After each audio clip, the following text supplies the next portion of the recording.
1890 સાલથી 1912 સમય દરમિયાન માતાજીને જે નાના મોટા એક્સપિરિયન્સીસ થયા એ 1912 સમયમાં માનસિક પરિપક્વતા પેદા થતા 1890 થી 1912 સાલના સમયના એ અનુભવોને માતાજી રિવાઇઝ કરતા, માતાજી અનુભવો વારંવાર અનુભવવાનો પ્રયાસ કરતા. અને જ્યારે મધરને ખાતરી થઈ કે આ કોઈ ચમત્કાર નથી, આ કોઈ ભ્રમણા નથી, આ કોઈ હેલ્યુસિનેશન નથી, આ કોઈ માત્ર માનસિક આવેગ નથી, આ કોઈ મારા શરીરની વિકૃતિ કે મનની વિકૃતિ નથી, આ પરવર્ઝન નથી, આ સાયકોલોજીકલ ડિસઓર્ડર નથી, આ કોઈ સાયકોલોજીકલ ડેવિએશન નથી, આ બધો અનુભવ માતાજીને જ્યારે સ્વયં સ્પષ્ટ થયો ત્યારે 1912 સાલથી માતાજીએ આ અનુભવોને એક ચોક્કસ પ્રકારના શબ્દ દેહમાં અને ચોક્કસ પ્રકારની શબ્દાવલીમાં ફ્રેન્ચ ભાષામાં લખ્યું છે. શ્રી અરવિંદે નાના મોટા અનેક ગ્રંથ લખ્યા. શ્રી અરવિંદે નાના મોટા અનેક પુસ્તકોમાં પોતાની સાધના, માતાજીની સાધના, પોતાના આપ્ત વર્તુળના સાધકોએ પૂછેલા પ્રશ્નો સહિત જવાબ આપ્યા. અનેક પત્રોમાં એમના સાધકોએ પૂછેલા પ્રશ્નોના એમણે જવાબ આપ્યા. એ તમામ વસ્તુ શ્રી અરવિંદે પોતાના સાહિત્યની અંદર સમાવિષ્ટ કરી છે. પણ માત્ર ને માત્ર એક જ પુસ્તિકા એ પ્રકારની છે જેનું શ્રી અરવિંદે અંગ્રેજી ભાષામાં ટ્રાન્સલેશન કરેલું છે. શ્રી અરવિંદે મૌલિક વાતો લખી પોતાના ઇંગ્લિશમાં, પણ મધરે લખેલી ફ્રેન્ચ ભાષાની આ ડાયરીમાંથી પસંદ કરેલા જે 64 અનુભવો છે, એ 64 અનુભવોની આ નાની સરખી પુસ્તિકા પ્રકાશિત કરવામાં આવી, જેનું ટાઇટલ પણ શ્રી અરવિંદે આપેલું છે. આ પુસ્તિકાનું ટાઇટલ છે પ્રેયર્સ એન્ડ મેડિટેશન્સ, પ્રાર્થનાઓ અને ધ્યાન. તમને ધ્યાનની અવસ્થા સી રીતે પ્રાપ્ત થાય? કે યોગાસન કરવા પડે, પ્રાણાયામ કરવો પડે, નિધિધ્યાસન કરવું પડે, આ કરવું પડે, તે કરવું પડે, આસન લેવું પડે, આવા ગાવા બજાવવાના સંગીતના આયામોનો ઉપયોગ કરવો પડે, તમારે મંત્રનો જપ કરવો પડે, માળા ફેરવવી પડે, કર્મકાંડ કરવું પડે, વિધિ વિધાન કરવું પડે, બ્રાહ્મણને કે કોઈ પુરોહિતને બોલાવીને ચોક્કસ પ્રકારની આસન સિદ્ધિ મેળવવી પડે. આ બધી આપણા દેશની જે પરંપરાઓ છે એની પાછળ ચોક્કસ વિજ્ઞાન છે. પણ એ વિજ્ઞાનને, નિર્ભેળ વિજ્ઞાનને શ્રી અરવિંદે પકડવાનો પ્રયાસ કર્યો, એને આત્મસાત કરવાનો પ્રયાસ કર્યો.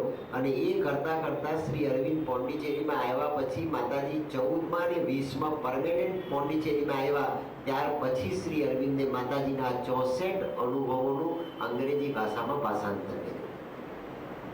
આ એક જ પુસ્તક એવું છે કે જે શ્રી અરવિંદે ટ્રાન્સલેટ કર્યું છે. શ્રી અરવિંદે કોઈ બી બીજા પુસ્તકનું ટ્રાન્સલેશન કર્યું નથી.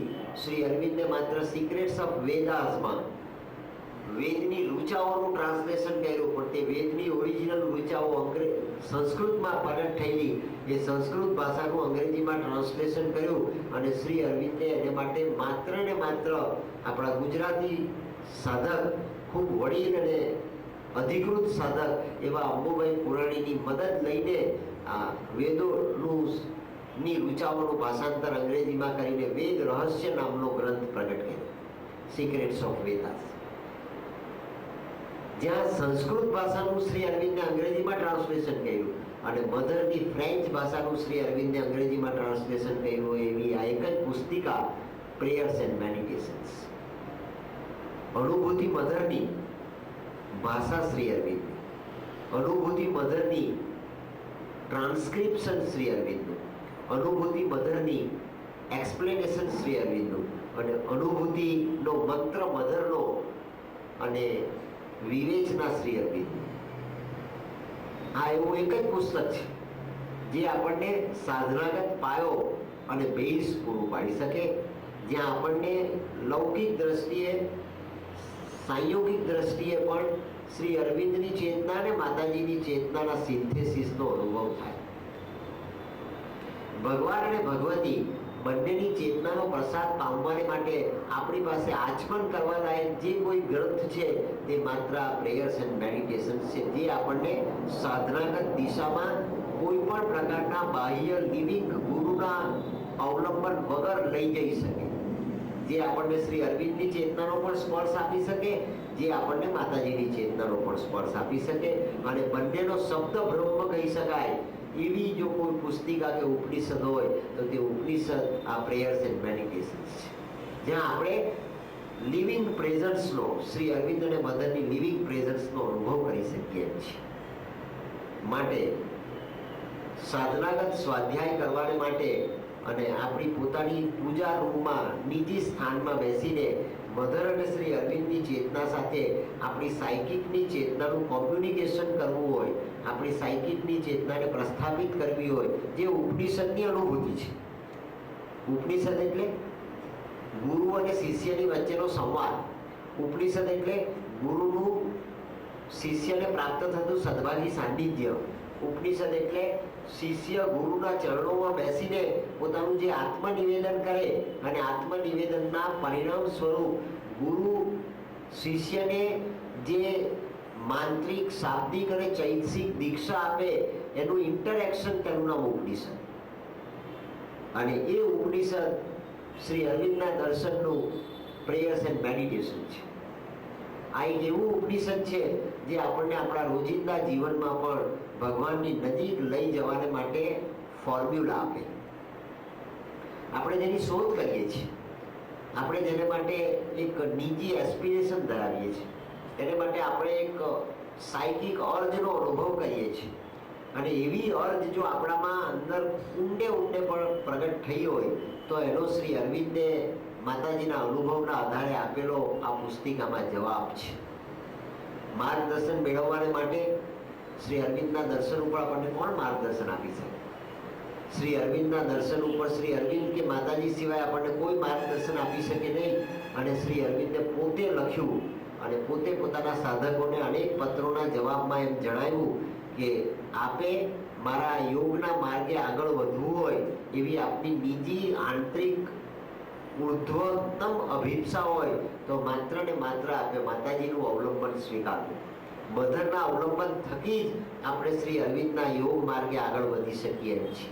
અને મધરના અવલંબનને પ્રગટ કરવાને માટે શ્રી અરવિંદે માતાજી પોંડિચેરી પધાર્યા તે પહેલાની અવસ્થા, માતાજી પોંડિચેરીમાં આવ્યા પછીની અવસ્થા, એનું સંકલન કરીને આપણી સમક્ષ આ ઉપનિષદ પ્રગટ કર્યું છે. આ એક બેકગ્રાઉન્ડ છે. અને એ બેકગ્રાઉન્ડમાં શ્રી અરવિંદની વાણી, શ્રી અરવિંદનો શબ્દ, શ્રી અરવિંદનો મંત્ર અને એની પાછળ માતાજીના અનુભવનું સત્ય, એ બંનેનો સમન્વય કરીને આપણને આ પ્રસાદી આપવામાં આવી છે. આપણે આપણી સાધનામાં 3 પુસ્તિકા છે જેનો આધાર લઈ શકીએ, અને જીવતા ગુરુને માટેની જે દોડ ચાલી રહી છે સમાજમાં, એ જીવતા ગુરુની પાછળ દોડવાની શોધનો આપણે યથેષ્ટ જવાબ આપી શકીએ. આપણી પોતાની જાતને, આપણી પોતાની ચેતનાને. આ ખુલાસો આપણે કોઈ બીજાની આગળ કરવાની જરૂર નથી. આપણા પોતાના સેલ્ફ કન્વિક્શનને માટે આપણા મનમાં ઊભી થતી શંકા કુશંકાઓ, આપણા મનમાં ઊભી થતી ઉણપ, આપણા મનમાં ઊભું થતું એક નિરાધારપણાનો આવેગ, એને સમાપ્ત કરવાને માટે જે આધાર છે એ આધાર આ પ્રેયર્સ એન્ડ મેડિટેશનની પુસ્તિકાનો છે. આપના તમામ સાધનાગત પ્રશ્નોના જવાબ આપને આ 64 અનુભવમાંથી પ્રાપ્ત થાય એમ છે. અને માટે શ્રી અરવિંદે આ પુસ્તકનું નામ પ્રેયર્સ એન્ડ મેડિટેશન્સ આપ્યું છે. વાસ્તવિકતામાં માતાજીની પોતાની અનુભૂતિઓ છે, પણ એ અનુભૂતિ એ માંત્રિક રીતે શ્રી અરવિંદે આ શબ્દોમાં કંડારી છે. બીજી પુસ્તિકા છે મંત્રાસ ઓફ ધી મધર. લાલ સુંદર નાની ડાયરી જેવી પુસ્તિકા છે, જેમાં માતાજીના પ્રેયર્સ એન્ડ મેડિટેશન્સના અનુભવો, ડાયરીમાંથી લીધેલા બીજા અનુભવો અને વાતચીત દરમિયાન માતાજીએ જવાબો આપેલા એ બધા જે રિસ્પોન્સીસ છે, એમાંથી પસંદ કરેલા રિસ્પોન્સીસ વાળી પુસ્તિકા છે, જેને નામ આપવામાં આવ્યું છે મંત્રાસ ઓફ ધી મધર. એ પુસ્તિકા પણ આપણને સાધનામાં મદદરૂપ થઈ શકે એમ છે. અને ત્રીજી પુસ્તિકા છે જે શ્રી અરવિંદે બેલા આલ્ફોન્સો પોલ રિસાર્ડની સાથે ભારતમાં પધાર્યા આ યુવાન દંપતી, સૌંદર્યની સામ્રાજ્ઞી કહી શકાય એવા સૌંદર્યના સમયે ભર યુવાનીમાં માતાજી પેરિસથી પોંડિચેરી પધાર્યા અને પેરિસથી પોંડિચેરી પધારેલા મધર એમના પતિની સાથે જ્યારે આવ્યા ત્યારે પોંડિચેરીના અંતેવાસીઓ પણ માતાજીને માતાજી તરીકે સ્વીકારવાને તૈયાર નહોતા ઘણા વર્ષો સુધી. શ્રી અરવિંદની સાથે સાધનામાં જોડાયા, શ્રી અરવિંદની સાથે સાધનામાં સત્સંગ કર્યો, શ્રી અરવિંદની સાથે સાધનામાં સખાભાવ પેદા કર્યો, શ્રી અરવિંદની સાથે રહીને સાધનામાં શ્રી અરવિંદની દિનચર્યાનો જેમણે આખો ને આખો વ્યાપ અને આખી ને આખી ઊંચાઈ પોતાના બેરોમીટરથી માપવાને માટેનો પ્રયાસ કર્યો, એવા સદભાગી સાધકો પણ મધરની અંદર આ ડિવિનિટીના દર્શન નહોતા કરી શકતા. મધર માતાજીની જે ડિવિનિટી છે એ ડિવિનિટી શ્રી અરવિંદોએ જે જોઈ, અનુભવી, સ્વીકારી અને તેના એક્સપ્લેનેશન માટેના ખુલાસા અનેક સાધકોને અનેક વખત આપ્યા. શ્રી અરવિંદને કદાચ એમ લાગ્યું હોય કે માતાજીને સમજવામાં આજે નહીં તો આવતીકાલની જનરેશન પણ ક્યાંક કોક ભૂલ કરી બેસશે, ક્યાંક કોક જગ્યાએ ઊંડી ઉતરશે, તો એને માટે માતાજીએ આ મધરના ડિવાઇન સ્વરૂપના અને મધરની પોતાની જે ડિવિનિટી છે આ હ્યુમન બોડીમાં પ્રગટ થયેલી એ ડિવિનિટીને મધર પુસ્તકની અંદર મહાલક્ષ્મી, મહેશ્વરી, મહાકાળી અને મહાસરસ્વતી ગયા પછી પણ શ્રી અરવિંદે માતાજીના 1000 નામ સ્વયં પોતે સંસ્કૃતની અંદર મધરના સ્તોત્ર તરીકે પ્રગટ કર્યા છે.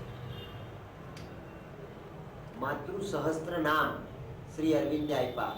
મારી આપ સર્વેને ભલામણ છે 2009ની સાલમાં આ માતૃ સહસ્ત્ર નામ છે એ નાની સરખી પુસ્તિકા છે જેનું નવરાત્રી દરમિયાન દર્શન દિન નિમિત્તે પોંડિચેરી ન જઈ શકાય તેવા સમય દરમિયાન માતાજીની સામે બેસીને એ સહસ્ત્ર નામનું પારાયણ કરવામાં આવે તો 1000 નામ બોલતા આપણને બહુ તો 10 મિનિટ, 15 મિનિટ, 25 મિનિટ થાય. એ દરમિયાન માતાજીના આ સહસ્ત્ર નામો, જે વિષ્ણુ સહસ્ત્ર નામ આપણને પરંપરાગત સાધનામાં આગળ લઈ જઈ શકે એમ છે, તેમ માતાજીના સહસ્ત્ર નામની આ પુસ્તિકા આપણને શ્રી અરવિંદના યોગના માર્ગે 100% આગળ લઈ જઈ શકે એમ છે. એ સહસ્ત્ર નામનું અનુષ્ઠાન કરવું જોઈએ. જપમાં, તપમાં, માળા ગણવામાં આપણી જે શ્રદ્ધા છે એ શ્રદ્ધાને એક વૈજ્ઞાનિક વળાંક આપવો હોય અને એક વૈજ્ઞાનિક આત્મ સ્વરૂપ આપવું હોય તો આ માતાજીના સહસ્ત્ર નામની પુસ્તિકા એ જરૂર આપણને મદદરૂપ થઈ શકે એમ છે. આ 3 પુસ્તકો એવા છે કે જે આપણને સાધનાગત દીક્ષા આપી શકે એમ છે.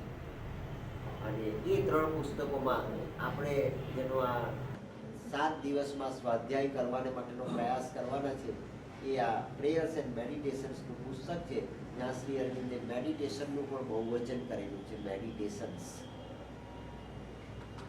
આ એબ્સ્ટ્રેક્ટ નાઉન છે અંગ્રેજી વ્યાકરણની દ્રષ્ટિએ, તે છતાં શ્રી અરવિંદે એને પ્લુરલમાં મૂક્યું છે મેડિટેશન્સમાં. કેમ? શ્રી અરવિંદ અંગ્રેજી ભાષાના પ્રકાંડ પંડિત હતા. ગ્રીક અને લેટિન ભાષાનું શ્રી અરવિંદની ટર્મિનોલોજી ઉપર જબરજસ્ત પ્રભુત્વ છે અને જબરજસ્ત અસર છે. એ ટર્મિનોલોજીમાં શ્રી અરવિંદે મેડિટેશન શબ્દનો પ્રયોગ કર્યો છે. કેમ કે આપણી દરેકની વ્યક્તિગત પ્રકૃતિ સાધનાની મોડસ ઓપરેન્ડી બની શકે એમ છે. સાધનાનો જ એક માર્ગ એવો છે કે જે માર્ગમાં તમે અનુભવ કરી શકો, અનુકરણ ન કરી શકો. સાધનાની મેથડમાં પણ તમારે કોઈનું અનુકરણ કરાય નહીં અને સાધનાની અનુભૂતિમાં પણ તમારે કોઈનું અનુકરણ કરી શકાય નહીં. આ માત્ર ને માત્ર આપણી બીજી અનુભૂતિની યાત્રા છે, જ્યાં અનુકરણને માટેનો કોઈ સ્કોપ જ નથી. અને આપણે સાધનામાં, વ્યવહારમાં, અર્થકારણમાં બીજાનું અનુકરણ કરવાને ટેવાયેલા માણસો છે. જીવન જીવવું એમાં આપણે કોઈક એક મોડેલની આવશ્યકતા પડતી હોય છે અને મોડેલની આવશ્યકતાને લઈને આપણે હંમેશા એક આધાર શોધીએ છીએ અને આધાર પ્રમાણે આપણા જીવનને ગોઠવવાનો પ્રયાસ કરીએ છીએ. શ્રી અરવિંદ સમજાવે છે કે મારા યોગની આ સાધનામાં આપણને કોઈનો આધાર પ્રાપ્ત થઈ શકતો નથી સિવાય કે માતાજી. મધરના ચરણોમાં બેસીને મધરની દ્રષ્ટિ સમક્ષ સ્થિર થઈને અને મધરની દ્રષ્ટિ આપણા આત્માની ઉપર પડી રહી છે એવા પ્રકારની મનોભાવનાને આપણી માનસિકતાના અવરોહની વચ્ચે પણ સ્થિર કરીને આપણે જે અવસ્થાનો અનુભવ કરી શકીએ એ આપણી પોતાની જે નીજી અવસ્થા છે, જે અવસ્થાને શ્રી અરવિંદે મેડિટેશન નામ આપ્યું છે. આપણો અનુભવ એ આપણા સંતાનોને પણ ન ચાલી શકે, આપણો અનુભવ આપણા પડોશીને પણ ન ચાલી શકે, અને આપણો અનુભવ એ આપણે જેને દીક્ષા આપવાનો પ્રયાસ કરીએ, જેને સમજાવવાનો પ્રયાસ કરીએ, જેના ગુરુ બનવાને માટેની ક્વચિત આપણાથી ભ્રમણાયુક્ત કુચેષ્ટા થઈ જાય તેવાને પણ કામ ના આવે છે. કોઈ કોઈનો ગુરુ બની શકતું નથી, અને માટે શ્રી અરવિંદે પોતાની જગ્યા પર, પોતાની ગાદી પર કોઈને પ્રસ્થાપિત કર્યા નથી. આપણે આપણી પોતાની ચેતનાની અવસ્થા અનુરૂપ આ જન્મની, જેને શ્રી અરવિંદની ટર્મિનોલોજીમાં સમજવું હોય તો આ જન્મમાં આપણા સાયકિકે જે ઊંચાઈ પ્રાપ્ત કરીને જન્મ ધારણ કર્યો છે એ ઊંચાઈના પ્રારંભ બિંદુથી આપણે આ જન્મની યાત્રાનો પ્રારંભ કરી શકીએ એમ છીએ. એ પરખાય આપણને, એ સેલ્ફ આઈડેન્ટિફિકેશન થાય ત્યારે આપણે આ માર્ગે આગળ જઈ શકીએ. એ સેલ્ફ આઈડેન્ટિફિકેશન પામવાને માટે આપણી પાસે જે સમર્થ આધાર છે એ માતાજીની ચેતનાનો અનુભવ અને શ્રી અરવિંદોનું અંગ્રેજી ભાષામાં એક્સપ્લેનેશન પ્રેયર્સ એન્ડ મેડિટેશન નામના ગ્રંથમાં શ્રી અરવિંદે આ 64 અનુભૂતિઓનું સ્વયં પોતે સીધી આડકતરી રીતે ટ્રાન્સલેશન કર્યું છે. 6 પ્રાર્થનાઓને તો શ્રી અરવિંદે સ્વયં સંપૂર્ણ રીતે ટ્રાન્સલેટ કરી. ત્યાર પછી સાધકોએ કરેલા ટ્રાન્સલેશનને શ્રી અરવિંદે સુધાર્યું, અને ત્યાર પછી ત્રીજા આયામમાં એનું પ્રૂફ તપાસતી વખતે પણ શ્રી અરવિંદે પોતાની ટર્મિનોલોજી મૂકી, પણ શ્રી અરવિંદે સ્વયં આખીને આખી પ્રાર્થનાઓ અને ધ્યાનની આ પુસ્તિકામાં પ્રગટ કરવામાં આવેલા પદાર્થનું અનુશીલન કરેલું છે. અને એ અનુશીલન કરીને શ્રી અરવિંદે જેને સેન્કશન આપી જે ટર્મિનોલોજીને, તે ટર્મિનોલોજી આ પ્રેયર્સ એન્ડ મેડિટેશનમાં આ 64 પ્રાર્થનાઓમાં મૂકવામાં આવેલી છે. એક શબ્દ શ્રી અરવિંદની ચેતનામાંથી પસાર થયેલો છે. શ્રી અરવિંદે જેના ઉપર પોતાની દ્રષ્ટિ માંડેલી છે અને શ્રી અરવિંદે જે અનુભૂતિઓને પોતાની સેન્કશન આપેલી છે એવી આ 64 અનુભૂતિઓ આપણી સાધનાને માર્ગદર્શન આપી શકે એમ છે અને આપણી સાધનાને સંકોરી શકે એમ છે. એ અવલંબનને આ એની પૂર્વ ભૂમિકામાં સમજીશું તો આપણને આ સાધનાગત ગ્રંથ નાની સરખી પુસ્તિકા પણ એક ગ્રંથની ગરજ ચાલે છે.